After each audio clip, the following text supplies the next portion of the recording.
Morant with a running start. Elevates. Oh, it dunks. Oh, my goodness. Tie game in overtime. Gasol will turn his heat. It's gone. Memphis on top. 7-10 remaining. Conley now with three. Count it. A 15-point lead for Memphis. And Blake Griffin gets into it on the floor with Randolph. Hard to tell if there are any punches being thrown under there, but Griffin took acceptance. Adams going long. Morant. He hit it. John Morant. Insanity. You gotta be kidding me.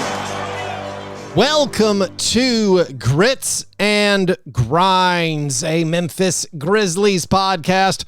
Grizzlies win edition. My name is Keith Parrish. The Grizzlies have a winning streak. They won their second consecutive game. They came from behind in the second half for the second consecutive game. They trailed the Bucks by 10 in the third quarter, but Jaren Jackson Jr. for the second consecutive game has an absolutely monster second half and carries the team to victory. On this episode, I'm going to talk about this exciting Grizzlies winning streak. Before I do, just a word from Underdog Fantasy. If you want to play fantasy sports for cash, if you want to get involved with daily fantasy, if you want to do season-long best ball, if you want to guess highs or lowers, you can do it all at Underdog. And if you sign up using my promo code FBBF, Underdog will match your opening deposit up to $100. So if you want to give Underdog a try, use that promo code FBBF or click the link in this episode's description. All right, over the past two second halves, Jaren Jackson Jr. is averaging 26 points. He had 27 in the second half against Detroit. He had 25 in the second half against the Bucks. Jaren finished this game with 35 points, also got 3 steals. He was a monster in the paint. I believe on the broadcast they said he had 24 paint points. He kept taking it at Brook Lopez over and over. And there's no reason to nitpick like Jaren's rebounding stats because he was playing great defense too. He was guarding Giannis, doing a very good job. Giannis was held way under his season averages. And also the Grizzlies' overall team attack, it was going inside. The Grizzlies set a season low for three-point attempts. They only took 23 three-pointers. They made a terrible percentage of them. They only made 7 three-pointers, but when you get involved in the paint and score in there, maybe you don't always need the three-pointers. Also, they got second chance scoring. They got a lot of offensive rebounding. They won the rebounding battle. A lot of it was thanks to Jordan Goodwin. Jordan Goodwin was a monster. Jordan Goodwin by himself got 7 second chance points in the second half. He had 3 tip-ins. One of them was an and one. G.G. Jackson, he helped on the glass. He had his first career double-double with 15 points and 12 rebounds. But of course, the hero is Jaren Jackson Jr., demonstrated by the run he put together in the third quarter, where the Grizzlies went on an extended 18-3 run, was basically just these incredible sequences of Jaren Jackson Jr. doing it all. Part of that run was keyed or occurred after a successful challenge by the coaching staff where a foul on Jaren on Brook Lopez was overturned. It became an offensive foul on Brook Lopez. At that point, the Grizzlies were down 67-70. So they'd already cut into the lead. But right after that, you had Jaren going right at Brook Lopez and scoring off the dribble. Then Jaren got a steal. And on the next offensive possession, he got a very nice pocket pass from Jordan Goodwin, finishes with the layup. Then Jackson gets a rebound that sets off a fast break where Brandon Clarke eventually lobs it to Jake LaRavia. And with that, the Grizzlies started building a lead and they essentially held on. Like, it got a little bit close maybe at the start of the fourth quarter, but the Grizzlies outscored the Bucks over the final 8 minutes, 24-12. This was a team that looked significantly better than their opponent. And yes, the Bucks were shorthanded. No Damian Lillard, no Chris Middleton. The Bucks were playing on the second night of a back-to-back, but still, this was a rough loss for Milwaukee, who has lots of things to play for. And they just lost to the Wizards So they lose to the Wizards and the shorthanded Grizzlies in the span of like 26 hours. So they're not happy over there. Post-game, Doc Rivers blamed the team's travel staff for some reason for the home game. Someone joked on social media he threw the bus driver under the bus. But the Grizzlies totally, I think you can say, outworked the Bucks. I mean, the Bucks had some big performances from like Brook Lopez offensively. Scored a bunch, made a ton of threes, but he had a front row seat for Jaren just toasting him. Gigi Jackson had a bunch of his shots right in Brook Lopez's face. The final dagger play, I mean, it came off an offensive rebound. Again, offensive rebounding, a huge part of this one. But you had Brandon Clarke getting an offensive rebound, and then we kick it out to Jaren. Jaren makes that step back corner three-pointer that was the dagger, and the Grizzlies celebrate with their second straight victory. So this was Jaren's 11th game of his career scoring 35 or more. That's the second most in Grizzlies franchise history. Of course, only trailing Ja Morant, who has 29. He has consecutive, of course, 35-point games because he scored 40 against the Pistons in the previous game. This is the third time in Jaren's career he's had 35 or more in consecutive games. And by the way, a little correction. I think last episode I said Jaren had 3 career 40-point games. He has 3 40-point games this season. He has 5 overall in his career. I think I made that mistake last episode. But Jaren, obviously huge, obviously dominant in this one. But the supporting cast, I mean, up and down the roster, I think you would say you just got really good contributions. The starting lineup was sort of surprising because Santi Aldama was a late scratch. Very inconvenient, possibly, for people who are bettors and things. Like Santi Aldama wasn't announced out until the game started, where Trey Jemison was in the starting lineup. I mean, maybe they knew Santi was going to be out because Trey Jemison was active before the game, and maybe he wouldn't have been active if you knew you had Santi and Jaren and Brandon, but also maybe Jemison has enough games left over that he can play. I don't know his two-way status to know how many games he has left versus how many games are left in this season. But Trey Jemison got the start. He made a pretty sweet skyhook in the first quarter. Brook Lopez got a good look at that one as well.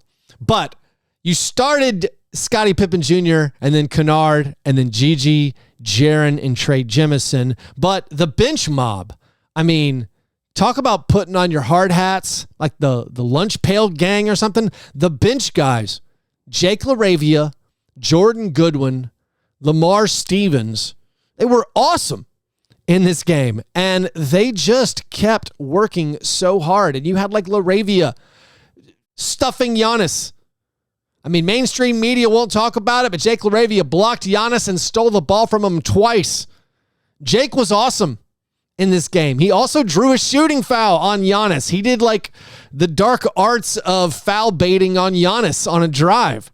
So Jake finishes with 9 points, also gets 2 assists, gets those 2 steals and a block. Lamar Stevens was everywhere, it felt like. He's blocking shots. He's scoring. And again, he was tasked a lot of the time with having to guard Giannis. And Brandon Clarke, I don't think I mentioned Brandon Clarke when I was listening to the bench contributors. Brandon Clarke was huge. And the joy of these wins is all, for me, it's all about watching Brandon Clarke play. And for the people who want the team to tank, look at Brandon Clarke's post-game comments where he's saying he's just unbelievably grateful that he's able to play again with his teammates. He, quote, freaking missed this so much. So like, seeing Brandon play well, seeing Brandon and Jaren play well. Of course, if you've listened to Grits and Grinds for several years, that's always been like my peak basketball enjoyment for the Grizzlies was the Brandon Clarke and Jaren Jackson Jr. front courts. Every game, essentially for me as a viewer, was when can we get to Brandon Clarke playing with Jaren? And you even saw like a bunch of 2-man game moments where Brandon and Jaren, you had a pick and roll moment. You had a couple of times where they're just throwing the ball back and forth, assisting to each other. Brandon looks 100%.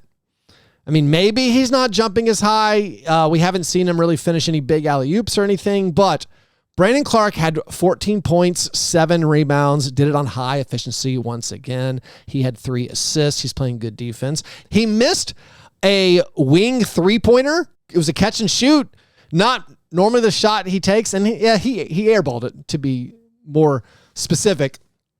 However, I also feel like his shooting stroke, doesn't it look more normal? I think it looks more normal. I definitely think it's different. I'm not an expert on shooting form, but that seems like a more natural, a more potentially repeatable shooting stroke. But Brandon has been a joy to watch play basketball. The Grizzlies are winning the minutes that Brandon Clarke plays, same as they ever did. And watching him play and get this victory was awesome. Now, Jordan Goodwin, 12 rebounds, 7 assists, and 13 points. I didn't need to read the points off last that time, but I did just for a tradition. He, in the first half, I thought did a great job of probing and navigating the defense while keeping his dribble alive. He ended up getting several buckets that way. He got 6 points and 3 assists in the 12 minutes he played in the first half, doing a very good job. Just doing kind of normal point guard things while also, making hustle plays. But in the second half, he just gets rebounds and he gets offensive rebounds. And he finished with 12 rebounds a game after having 13. And now he has done something that no other current member of the Grizzlies has ever done in their career. Jordan Goodwin has 3 straight games with 10 or more rebounds. Jaren's never done it. Brandon Clarke's never done it. Santi Aldama's never done it. The only guys to do it in the last 5 seasons for the Grizzlies?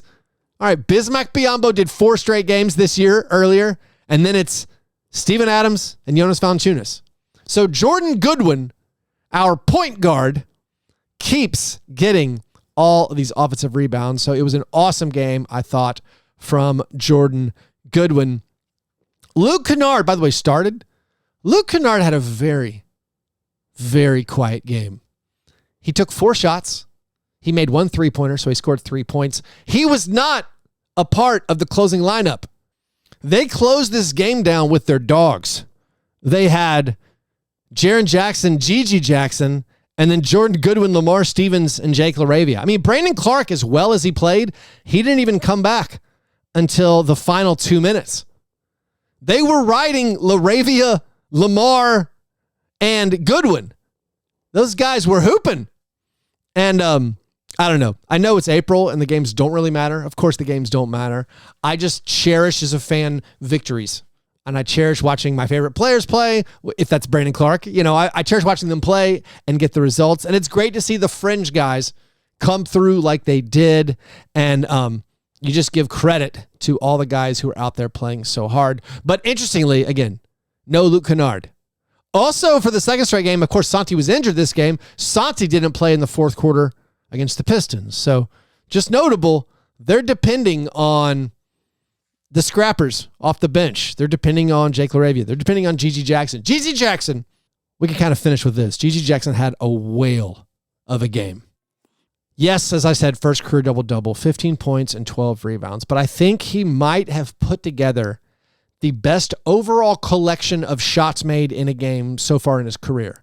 I mean, maybe one of those big scoring games that actually was better, where he's drained a bunch of jumpers, but the assortment of finishes he had in this game. And honestly, my 2 least favorite baskets he made might have been the deep 3-pointers he made, because both of them I was like, not sure that's a good shot.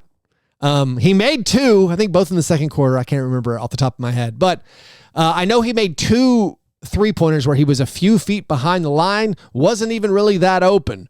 I'm not a big fan of those shots, even though he made them, but his other shots, his finishing in the lane, his dribble moves, his footwork, completing those dribble moves, all of them were just beautiful to see, and they did not look like the youngest player in the NBA.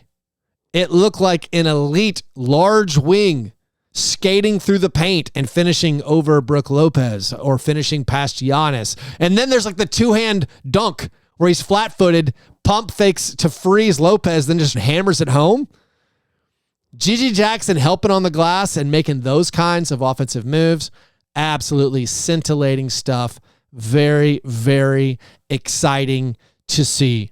Another big contributor to the win for the Grizzlies was ball control and not turning the basketball over. They tied their season low with only 8 turnovers for the game. In the second half, they only had 2 turnovers. In the second half against the Pistons, in that comeback, they only had 5 turnovers in the second half. So the Grizzlies are doing a good job taking care of the basketball. Like Goodwin had 7 assists, only 1 turnover. So very good work by Jordan Goodwin with ball security and the whole team. Scottie Pippen Jr., he turned the ball over twice. He had 6 points, 3 assists, and 2 rebounds. This was the Grizzlies' 18th road win of the season. That's the same number of road wins, by the way, that the Milwaukee Bucks have, the 2 seed in the Eastern Conference. And finally, updating the stat that we've been tracking about the Grizzlies' record when they don't take that many three-pointers. This, of course, was one that falls into the category of under 35 three-point attempts. So now they are 12-10 on the season when they take under 35 three-point attempts. When they take 35 three-point attempts or more, they are 14-40. Use that information however you like. Coming up for the Grizzlies, they return home to play 3 straight games. They have, of course, the Friday, Saturday back-to-back. Home on Friday against the Pistons, and then home on Saturday. That's April 6th. That's the Marc Gasol jersey retirement ceremony. And then next week, they play the Spurs. So Wembanyama will be visiting FedEx Forum. And we have, after that, only 3 more games. So 6 games left in the season. I hope they keep winning. The standings, who cares? I mean, honestly, we're not catching the Jazz, so like we can win all the games we want. Don't worry about it. But anyways, thanks everybody for listening. Thanks for supporting the show. If you want to help out the show, the best things you can do is subscribe to the YouTube channel and also subscribe to the Patreon, patreon.com/Fast Break Breakfast. You can join the Slack channel over there, get some exclusive bonus content, including an episode I put up on Sunday answering listener questions. All right. Hope you guys have a great weekend. Enjoy the basketball at FedEx Forum this weekend. Maybe I'll see you at the game on Saturday. I'm planning to be there. Talk to y'all soon. Go Grizz.